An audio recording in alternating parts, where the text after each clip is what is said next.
My grandfather was in several businesses before he got in the car business. He was a tobacco farmer, he was in construction. I think at one point he was a mule trader. I guess that led to him being talked into buying into this dealership in 1933 that was going broke during the Great Depression.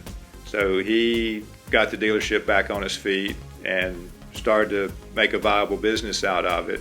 And not long after that, he had some health issues and he asked my dad to come help him at the dealership. My dad did every job there was in the dealership. I got a picture of him with a broom in his hand. I mean, I'm sure did everything as my grandfather probably did at the very first. And then World War II came and there was a shortage of everything. There were no new cars to sell, there were no parts. At one point we were down to 12 employees, including my dad. They sold used parts, used tires, pumped gas, made parts, did repairs as best they could on the cars, and sold what few used cars were available. There were no new cars to sell. You know, there's been lots of ups and downs over the years, but one constant has been just trying to treat customers with respect, treat our employees the same way, create a great environment for customers to come in and feel comfortable.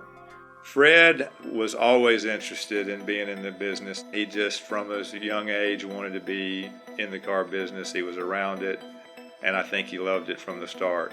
I wasn't so sure what I wanted to do, and I had the opportunity to work at another dealership for a year in Chicago, and that was a great experience for me, and I decided then that that is what I wanted to do. We have the fourth generation in the business now, which we're very proud of that. Fred has three sons, Omni, West, and Brad, and I have two, Louis and David.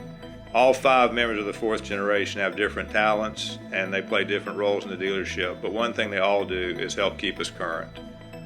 Things are changing rapidly, and we have lots of younger customers, lots of different ways to communicate with them, and we're staying on top of that with the help of the fourth generation. Well, we're all proud that it's been a family business since 1933 and that we're still involved, that now the next generation is involved and likes the business. So it's a source of pride on one hand, but it's also given us a constant.